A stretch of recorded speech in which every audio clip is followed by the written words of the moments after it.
Bonjour à toutes et à tous et bienvenue à ce point hebdomadaire. Nous sommes aujourd'hui le lundi 4 octobre 2021 et le titre de cette semaine, quand l'or commencera-t-il à gagner du terrain? Donc vous l'aurez compris, nous allons nous intéresser au métal jaune, mais ce n'est pas tout. Nous allons aborder très brièvement la crise énergétique en cours. J'en ai parlé très rapidement lors du Good Morning Market. J'ai abordé notamment le gaz naturel et nous allons parler du rendez-vous clé de cette semaine, à savoir le rapport NFP.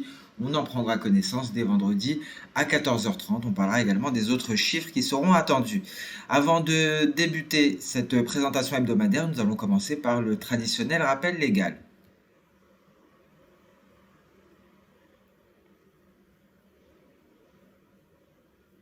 Voilà pour le rappel légal, nous allons enchaîner sur l'actualité de ce début de semaine, une crise énergétique qui devient de plus en plus sérieuse avec la Chine qui ordonne aux États de sécuriser leurs approvisionnements à tout prix. Nous l'avons appris jeudi. Il y a plusieurs autres facteurs qui viennent l'aggraver, nous allons en parler très rapidement. La réunion de l'OPEP+, également, qui débutera aujourd'hui et qui a pour but de discuter de la situation de l'offre tout au long de la semaine. Evergrande qui est attendu et qui vend son unité de gestion immobilière pour plus de 5 milliards de dollars, est-ce que cela évitera un défaut de paiement? Et les crypto-monnaies qui retrouvent des couleurs malgré l'intensification de la répression en Chine et les événements clés de cette semaine.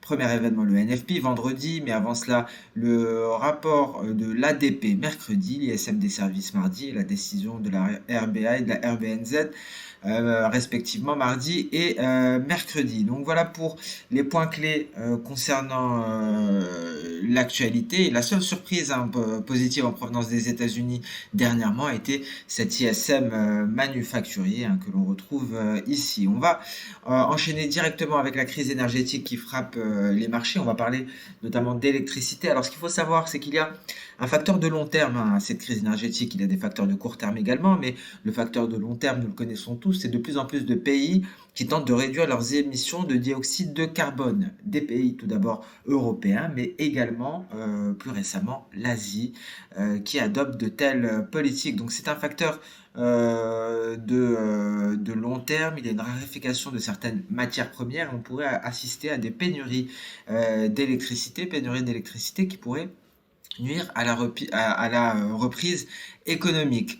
Il y a un rebond rapide de la demande. Il y a également des conditions naturelles qui contribuent à la flambée des prix des matières premières énergétiques. Alors, concernant ces conditions naturelles, moins d'énergie provenant de sources renouvelables. Les sources renouvelables sont également soumises aux aléas climatiques. Par exemple, le Royaume-Uni manque actuellement cruellement de vent, donc cela réduit les énergies renouvelables, ou par exemple la Norvège qui fait face à un niveau des eaux extrêmement bas, ce qui augmente la demande des matières premières énergétiques plus traditionnelles, plus conventionnelles. Donc il y a également hormis le rebond de la demande, il y a ces conditions météorologiques, conditions naturelles qui viennent impacter négativement les sources d'énergie renouvelables. Et ça a un impact direct sur les perspectives inflationnistes de par un choc d'offres, mais aussi indirect de par l'inflation des coûts. Ce qu'il faut savoir, c'est que cette hausse des matières premières énergétiques impactent les industriels. Les industriels vont impacter cette hausse des coûts directement sur leur prix de vente. Cela est inflationniste par définition. Et d'ailleurs, on garde en tête par exemple que l'inflation en France, qui a été publiée par l'INSEE jeudi, inflation à 2,1%, est au-dessus du niveau de 2% fixé par la BCE à cause de la hausse des cours de l'énergie. Donc les cours de l'énergie qui pèsent environ à hauteur de 8% dans le calcul de l'inflation. Mis à part cela, tout cela devrait donc entraîner des problèmes d'approvisionnement, par exemple des pénuries d'électricité en Chine. Ce qu'il faut voir, ce qui est très intéressant ici sur le graphique de droite, nous avons donc la production de charbon en rouge et nous avons ici la consommation d'électricité en noir. Donc une consommation d'électricité qui surpasse largement la production de charbon et cela pourrait expliquer justement les pénuries d'électricité à venir en Chine, même si la Chine se détourne peu à peu du charbon. Cette transition n'est toujours pas aboutie et c'est un cercle vicieux qui pourra entraîner des hausses considérables des matières premières énergétiques. Alors c'est un scénario assez compliqué pour les banquiers centraux parce que la question qui se pose est la suivante: comment réagir face aux pressions inflationnistes en même temps qu'au ralentissement économique, d'autant plus que la politique monétaire est déjà extrêmement accommodante, un réel casse-tête pour les banquiers centraux. Donc voilà pour cette crise énergétique qui a entraîné, hein, on l'a vu notamment, les cours du gaz naturel dans un début de rallye. Il y a également concernant le gaz naturel, comme je disais ce matin, un effet saisonnier. Il faut savoir que les stocks en Europe sont extrêmement bas. On est largement en dessous de la moyenne sur les 5 dernières années pour la même période. Des stocks qui ne se sont pas reconstitués depuis l'année dernière. L'année dernière, lorsqu'il y avait une hausse de la demande de gaz naturel comme source de chauffage, il y avait également une baisse de la demande de production à cause du Covid et donc des fermetures des économies. L'économie a repris, il y a eu des réouvertures et les stocks de gaz n'ont pas eu le temps de se reconstituer. Donc on approche de la saison hivernale avec un hiver qui pourrait être rude selon l'EIA, donc on approche de cet hiver avec des stocks extrêmement faibles. Donc une crise énergétique qui pourrait très probablement s'aggraver, une crise énergétique qui est due pour des facteurs de long terme, on l'a dit, ces politiques de réduction d'émissions de dioxyde de carbone, mais on a également des facteurs de court terme, normalement, notamment ces sources d'énergie renouvelable qui sont frappées par des aléas climatiques. Donc voilà pour la crise énergétique. En passant plus tarder au focus de la semaine, quand l'heure commencera-t-il à gagner du terrain?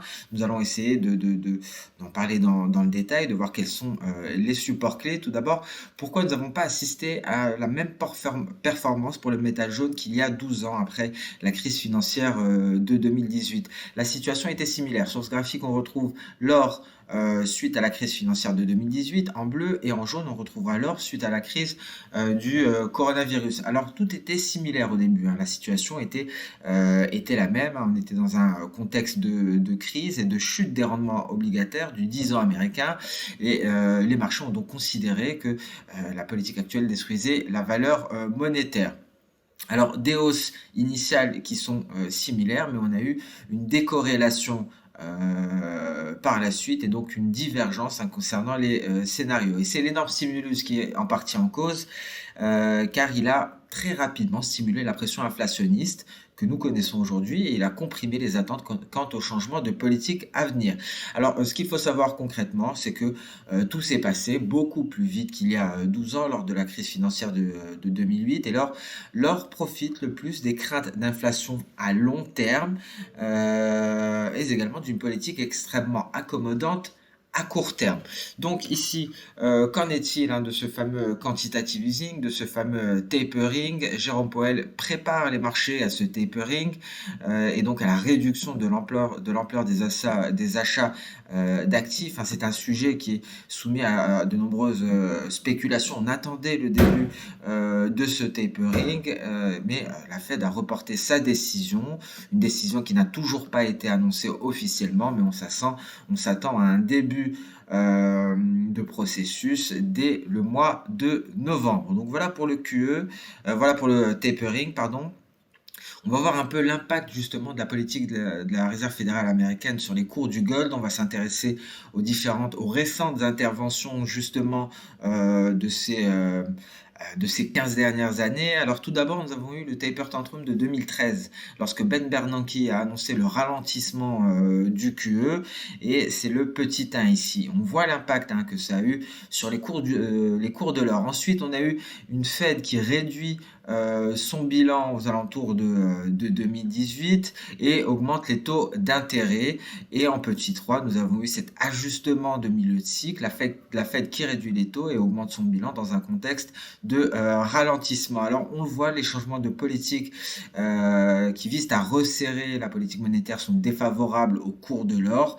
Et c'est vraiment donc l'environnement actuel, c'est le contexte dans lequel se trouve l'or actuellement, l'or qui est sous pression. Et il faut noter que lorsque la Fed a fait marche arrière sur sa politique hawkish en 2019, nous avons pu assister à un rallye du métal jaune. Donc c'est la réelle différence que l'on retrouvera ici entre ces différents événements. Donc voilà où nous en sommes à l'heure actuelle concernant le gold notamment dans le contexte de la politique monétaire de la Réserve fédérale américaine. Alors à présent, nous allons aborder les rendements, car les rendements seront très certainement décisifs.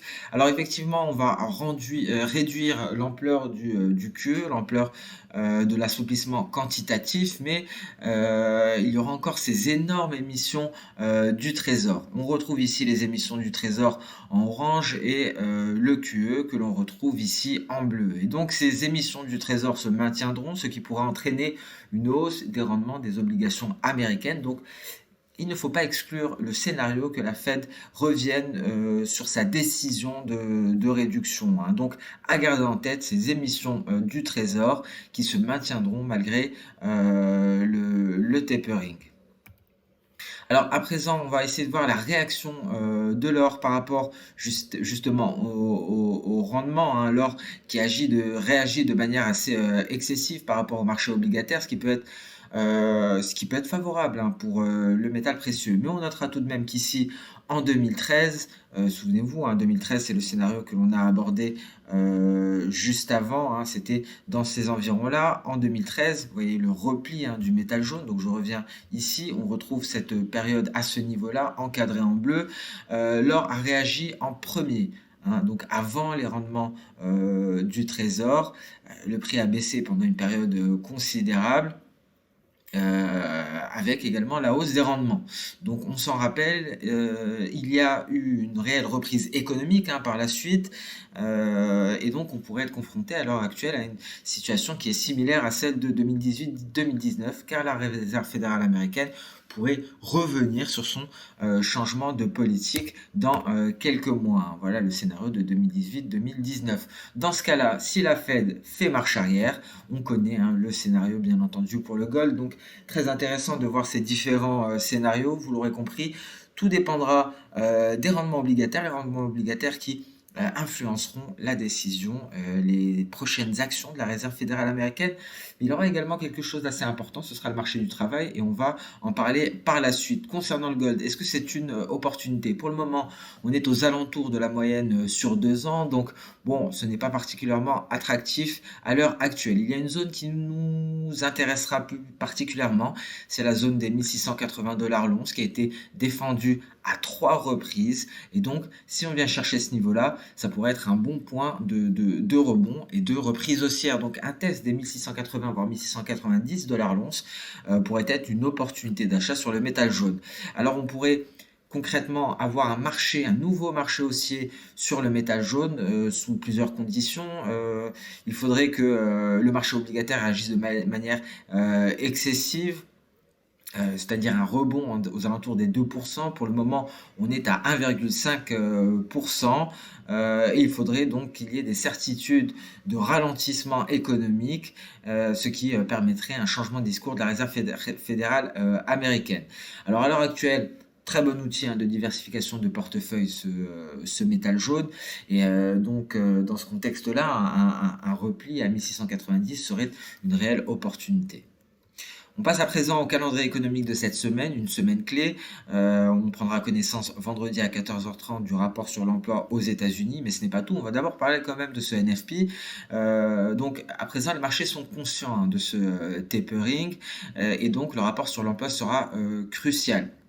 Alors, On pourrait penser qu'effectivement, seuls des chiffres extrêmement mauvais pourraient repousser la décision de la Fed, mais les attentes sont déjà faibles, hein. Les attentes sont de 500 000 créations d'emplois non agricoles. Ce sont les plus basses depuis février. On a fait face à un rapport très mauvais en août, mais ces données de NFP sont connues pour être volatiles. Et il y a des facteurs haussiers. Tout d'abord, l'amélioration de la situation concernant le Covid-19. On a également la fin des allocations chômage fédérales qui pousse certains Américains à aller travailler. On a vu que ces allocations, on l'avait vu précédemment, ces allocations dissuadaient certains travailleurs de revenir dans le marché de l'emploi. Et on a également des facteurs à la baisse, pénurie de main-d'œuvre signalée par les entreprises. On surveillera également la hausse de la masse salariale. Donc rendez-vous vendredi à 14h30 pour ce rapport du NFP. On passe à présent à l'ISM des services et l'ADP. Donc comme d'habitude, avant l'ADP, on aura quelques indices avant le NFP de vendredi, on aura des indices avec l'ADP, mais on aura également l'ISM des services mardi à 16h30. L'ADP sera mercredi à 14h15.